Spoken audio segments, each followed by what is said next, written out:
Izin sebelumnya, apa share screen-nya udah kelihatan? Udah Sudah. sudah.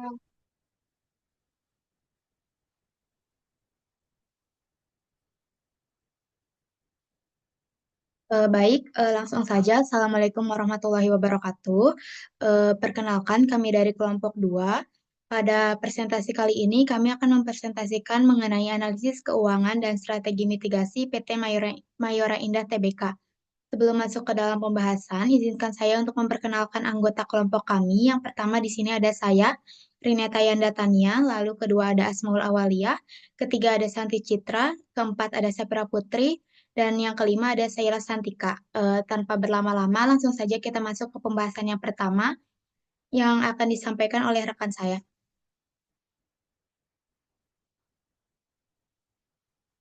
Latar belakang PT Mayora Indah Tbk. PT Mayora Indah Tbk didirikan pada 17 Februari 1977 oleh Jogi Hendra Atmaja dan Raden Sudibja Daniel Darmawan Kurnia. Berasal dari bisnis keluarga yang memproduksi biskuit sejak 1948, pertama kali PT Mayora Indah Tbk mulai beroperasi komersial pada bulan Mei 1978 dari pabrik pertamanya di Tangerang dengan target pasar wilayah Jakarta dan sekitarnya. Lalu di tahun 1990, PT Mayora Indah Tbk ini telah menjadi perusahaan publik. PT Mayora Indah Tbk ini adalah tidak hanya memperluas pasar domestik, tapi juga ke Asia dan dunia internasional. Membuat produk-produknya tersebar di 5 benua. PT Mayora Indah Tbk juga melakukan penawaran umum perdana IPO pada 4 Juli 1990, menerbitkan 3 juta lembar saham dengan harga 9.300 per lembar, menghasilkan sebesar 27,9 miliar.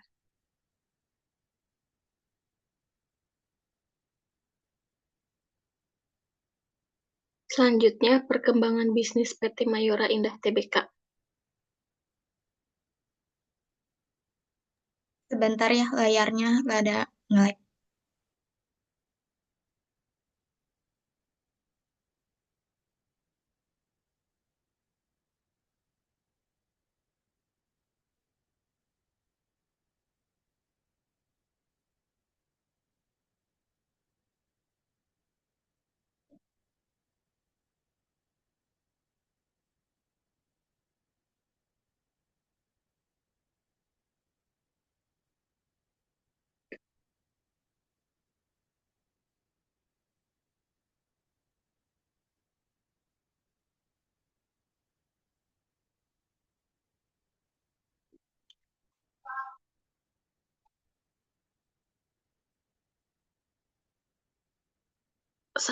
Di sini ada perkembangan bisnis PT Mayora Indah Tbk. Satu, ada diversifikasi produk.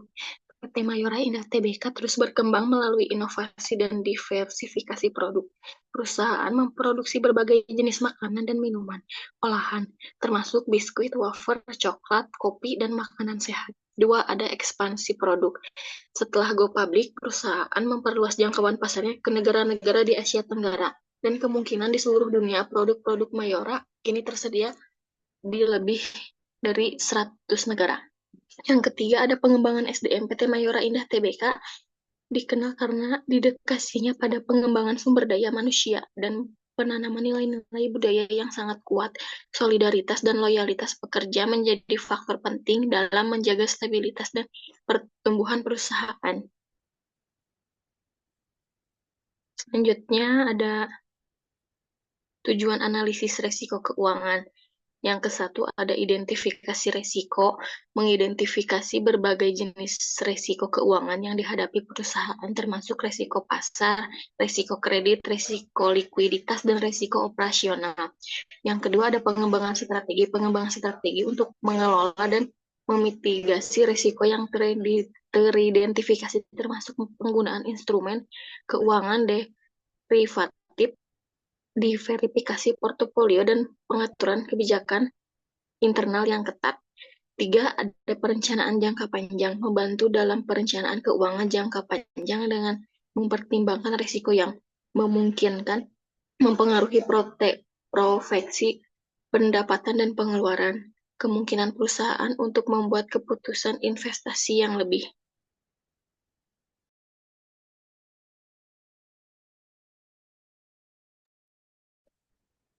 Selanjutnya ada identifikasi risiko.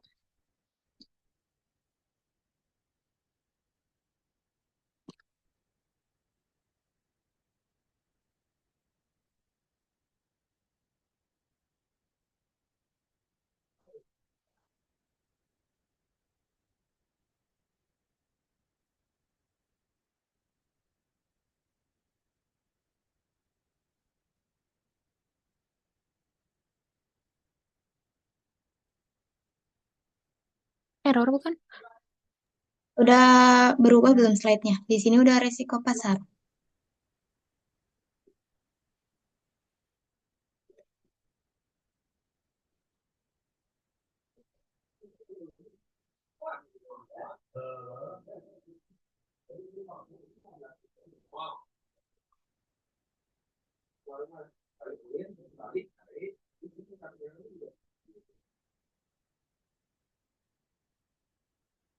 Mungkin gini aja ya slide-nya.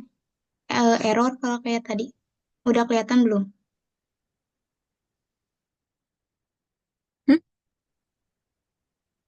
Belum net. Lag-nya. Like, kayaknya gak bisa direkam sambil rekam layar deh. Maksudnya kurus satu-satu malah. Iya ya. Soalnya di aku juga apa teh sama lemot kayak gitu nih. Coba ada yang Tadi pakai teh. laptop lagi, tak yang aku error kan. Coba pakai aku. Udah tah. Sekarang ada nggak? Ada Ada. Boleh dilanjut. dari balikan lagi Dari ini identifikasi aja, coba ada. langsung aja risiko pasar. Oh ya udah. Sorry.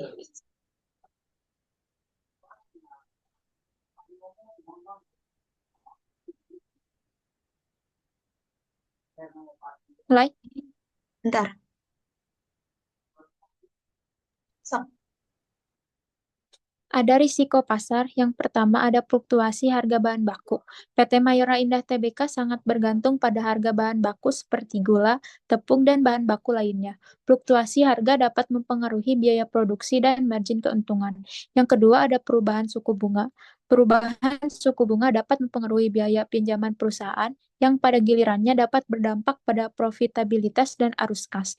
Yang ketiga ada risiko nilai tukar mata uang. Sebagai perusahaan dengan operasi internasional, fluktuasi nilai tukar mata uang dapat mempengaruhi nilai transaksi dan aset yang didominasi dalam mata uang asing.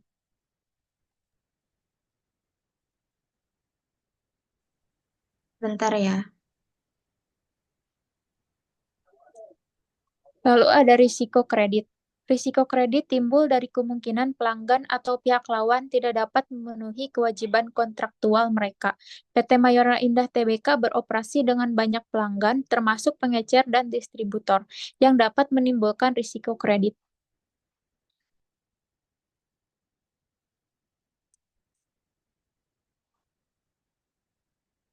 Lalu ada risiko likuiditas. Risiko likuiditas adalah risiko bahwa perusahaan tidak dapat memenuhi kewajiban keuangannya saat jatuh tempo. Ini bisa terjadi jika arus kas dari operasi tidak cukup untuk menutupi kewajibannya jangka pendek, yang dapat mengganggu operasi dan reputasi perusahaan.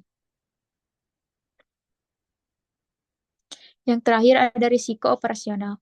Yang pertama ada proses internal, risiko yang terkait dengan proses produksi, kontrol, kualitas, dan manajemen rantai pasok. Yang kedua ada sistem.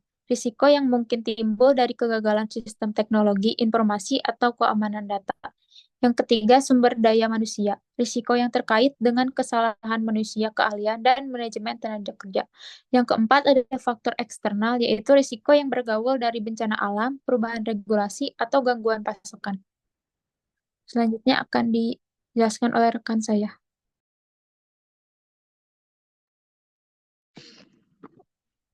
Baik, selanjutnya ada analisis SWOT.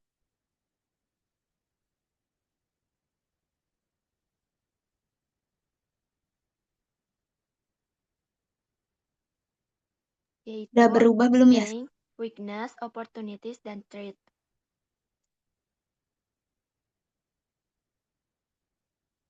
Ini slide-nya udah berubah belum ya? Belum. Oh, belum. Sebentar. Oke.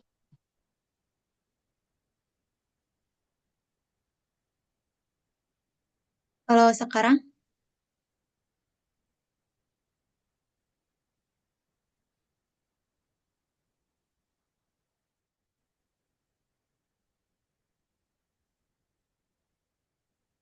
Ada analisis SWOT doang. oh sebentar. Oke.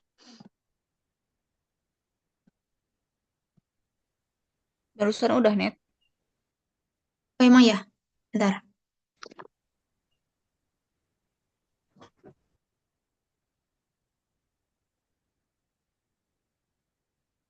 Nah, yang pertama ada kekuatan, yaitu strength. Ada 3 poin. Poin pertama, brand recognition yang kuat. Poin kedua, diverifikasi produk yang luas. Poin ketiga, jaringan distribusi yang luas. Yang kedua, kelemahan atau weakness. Poin pertama, ketergantungan pada bahan baku. Poin kedua, risiko operasional dalam proses produksi. Poin ketiga, keterbatasan inovasi. Selanjutnya, yang ketiga, yaitu selanjutnya yang ketiga ada peluang atau opportunities. Poin pertama, ekspansi pasar internasional. Poin kedua, tren kesehatan untuk pengembangan produk baru. Poin ketiga, adopsi teknologi untuk efisiensi produk. Dan yang terakhir, ada tantangan, yaitu threats. Poin pertama, persaingan yang ketat di industri. Poin kedua, fluktuasi ekonomi yang mempengaruhi daya beli. Dan poin ketiga, perubahan regulasi industri makanan dan minuman. Selanjutnya akan dibacakan oleh teman saya. Izin udah berubah belum ya slide-nya? Udah net. Udah. Oke, baik. Selanjutnya di sini ada pengukuran risiko. Di sini kami menggunakan analisis regresi, di mana analisis regresi adalah sebuah metode statistik yang digunakan untuk memodelkan dan menganalisis hubungan antara variabel dependen dan satu atau lebih variabel independen. Melakukan analisis regresi ini, kami menggunakan perangkat lunak statistik atau yang sering disebut dengan SPSS dengan model regresi linear berganda.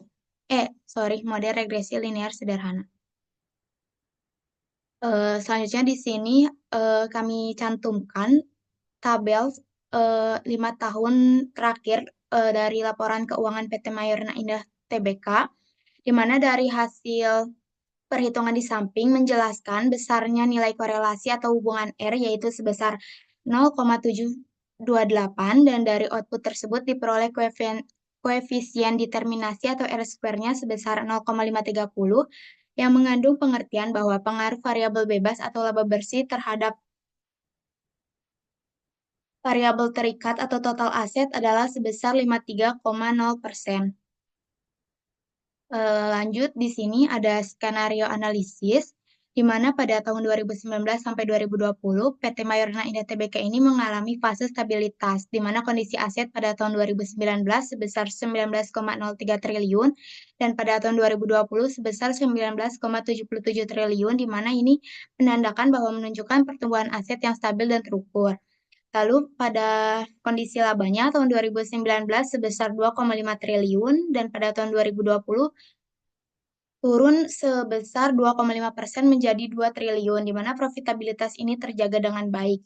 Selanjutnya di tahun 2021 atau fase tantangan, di mana kondisi aset pada tahun 2021 ini sebesar 19,91 triliun, di mana ini menandakan bahwa terjadi kenaikan tipis sebesar 0,7% dari 2020, di mana ini maksudnya adalah pertumbuhan aset melambat signifikan.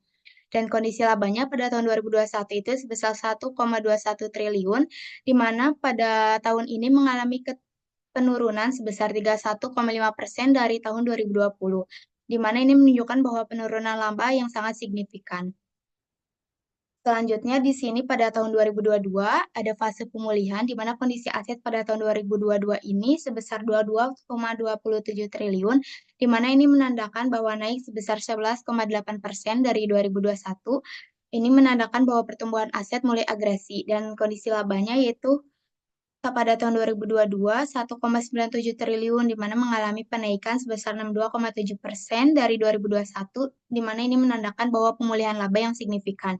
Lalu di tahun 2023 atau fase akselerasi di mana kondisi asetnya itu sebesar 23,87 triliun yang menandakan penaikan sebesar 7,2% dari tahun 2022 bahwa ini menunjukkan pertumbuhan aset tetap kuat dan kondisi labanya pada tahun 2023 sebesar 3,24 triliun di mana menandakan naik sebesar 64,7% dari tahun 2022 di mana laba mencapai level tertinggi dalam 5 tahun. Baik, slide selanjutnya akan disampaikan oleh rekan saya. Kebetulan apa slide-nya udah terlihat? Sudah. Silahkan. Baik, untuk selanjutnya di sini ada strategi mitigasi, di mana strategi mitigasi risiko dapat dibedakan antara strategi jangka pendek dan jangka panjang. Dalam jangka pendek, perusahaan fokus pada pengolahan risiko yang memerlukan tindakan. Salah satu prioritas utama adalah mitigasi risiko nilai tukar mata uang asing. Salah satu prioritas utama adalah mitigasi risiko nilai terutama karena ekspor yang signifikan pada transaksi internasional. Implementasi program hedging terhadap transaksi ekspor-impor, terutama dalam mata uang, diperlukan untuk melindungi nilai transaksi dari fluktuasi kurs. Selain itu, manajemen likuiditas jangka pendek harus diperhatikan melalui penguatan posisi kas dan pengolahan modal kerja yang lebih efisien, seperti dengan negosiasi syarat pembayaran dengan pemasok serta pengolahan piutang yang lebih ketat. Selanjutnya ada untuk jangka panjang. Strategi mitigasi risiko difokuskan pada penguatan posisi keuangan dan operasional perusahaan secara keberlanjutan.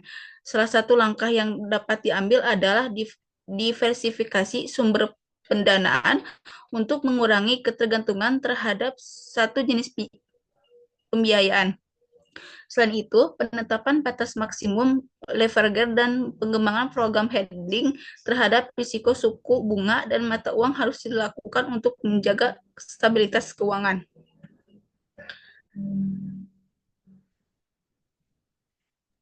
Mohon ditunggu sebentar.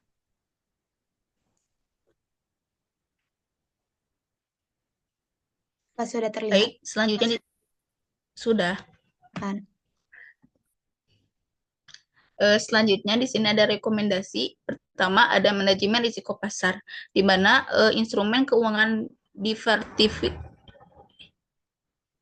derivatif untuk mengolah risiko pasar dan diversifikasi portofolio untuk mengurangi ekspor terhadap fluktuasi harga bahan baku dan mata uang asing. Selanjutnya ada efisiensi operasional. Tingkatan efisiensi operasional dan penusaran dengan memaksimalkan penggunaan aset dan menerapkan manajemen rantai pasok yang lebih efektif untuk mengurangi biaya produksi dan memperkuat daya. Selanjutnya ada manajemen utang. Kendalikan leverage keuangan melakukan pengolahan yang lebih baik dan diversifikasi sumber pendanaan untuk menjaga stabilitas keuangan jangka panjang. Selanjutnya ada evaluasi berkelanjutan, di mana evaluasi berkala terhadap strategi mitigasi risiko dan sesuaikan dengan dinamika pasar serta perubahan lingkungan bisnis untuk memastikan efektivitas jangka panjang. Baik, selanjutnya di sini kesimpulan pada PT Mayora Indah Tbk menunjukkan bahwa perusahaan ini menghadapi berbagai tantangan dan peluang dalam mengolah risiko keuangan melalui identifikasi risiko pasar, kredit, likuiditas, dan operasional. Laporan ini menggarisbawahi pentingnya pemahaman yang mendalam tentang potensi ancaman terhadap kinerja keuangan perusahaan. Meskipun PT Mayora Indah Tbk memiliki kekuatan seperti merek yang terkenal dan jaringan distribusi yang luas, mereka juga harus mengatasi kelemahan seperti ketergantungan pada harga bahan baku dan risiko operasional. Peluang untuk ekspansi pasar dan inovasi produk dapat dimanfaatkan untuk meningkatkan daya saing, tetapi perusahaan harus tetap waspada terhadap ancaman dari pesaing yang ketat dan perubahan regulasi. Sekian dari saya. Terima kasih.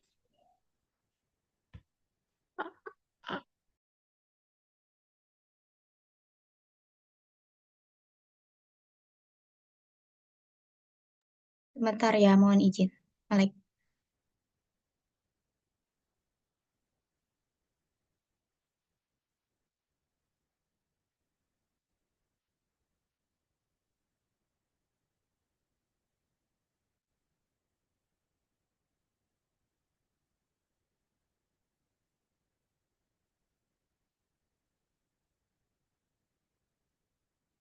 Baik, mungkin cukup sekian presentasi dari kelompok kami. Mohon maaf bila masih banyak kesalahan. Wabillahi taufiq walhidayah. Wassalamualaikum warahmatullahi wabarakatuh.